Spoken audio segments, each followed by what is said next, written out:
Yeah, it was a successful week. 7 days, 5 days of jumping, 16 or 1700 jumps. Visitors from Australia, Japan, America. Great week for us. 150 sports skydivers in Motueka for the week, and I've heard from locals that I know in the area that it was pretty spectacular stuff above Motueka Aerodrome. Oh yeah, Phil, there was all sorts of things going on. We had the wingsuiters, who we call the flockers, and we had free flyers that do the head down stuff, and we had the flat flyers doing the formations, aeroplane formations. It was a great week. There was all sorts of activity. Now, this is Abel Tasman Skydive's own event, isn't it? So this is going to happen again next year? Yeah, Good Vibes is something that we conceived in 2002, and we did the first one to celebrate getting our first turbine aircraft, and it was just a small meet at that stage, and it's just grown over the years. Yeah, so we as a company we underwrite it and run it, but it's really just a sporting event for sports skydivers around the country. Stuart, I guess we've got to talk about the incident that involved Liam Dunn coming down rather quickly.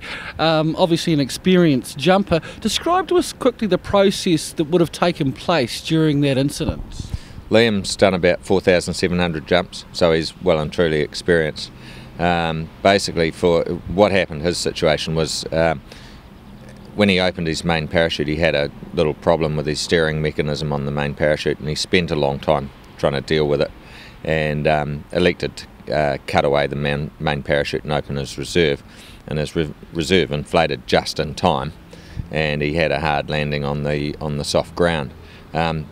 We'll do a full investigation into it, but it's suffice to say that it certainly looks like at this stage that he did some things in the wrong order and put himself in a situation where he didn't really have enough time to get the reserve out. Okay, I guess the good news is that I understand his injuries are not going to be permanent. Oh yeah, he's great. He's had an operation on his back, and he's up walking again, and that's right, he expects to be back in the air fairly soon. A point I guess we should make too is this wasn't on Abel Tasman Skydive's watch. This was somebody else's incident at our address, if you like.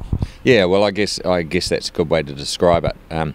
Even though the event is hosted at our place, it's really it's not part of my commercial business. Mm-hmm. Yeah. Look, skydiving is quite top of mind. We've got the coroner's inquest going on in Fox Glacier at the moment, and some pretty emotional stuff's emerged from that, with families not happy with the aviation authority in this country. What's your spin on what's going to happen there? Look, it just follows the due process. The coroner has completed his inquest. He'll come out with his report, and he'll make recommendations to CAA, our civil aviation. And I expect that one of those recommendations is that we'll be required to have seat restraints or passenger restraints, so that there's no risk of anybody moving in the aeroplane. However, having said that, of 8 years of operating a similar aircraft, we've never ever had an issue with load shift, so I don't actually personally believe that was the cause of the accident. But he'll make the recommendations, and we'll all comply, and I guess we just have to move on. We spoke a few months ago too, Stuart, about changes in legislation around the sport.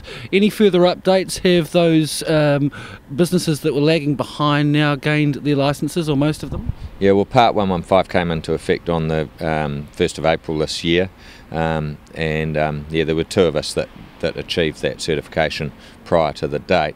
At this stage, I think that most people are through. There are one or two that still have not yet got their certification.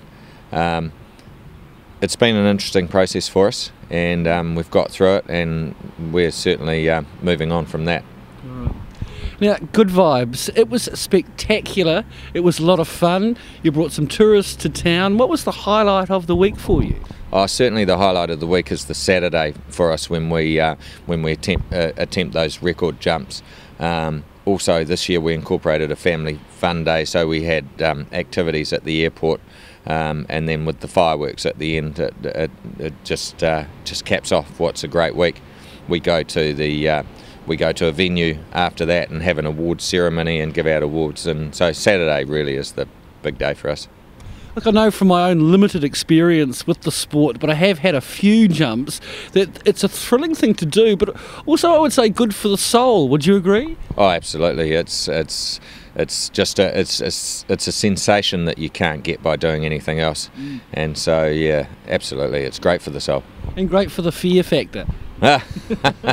Well, it depends at what stage you are, how much fear factor there is, I guess. But yeah, it's more fun than fear. All right. Have you got people booked to come back for next year's festival? Oh yeah, we have the regular people that come back every year. As I said, this is our 11th, so we have some that have done all 11.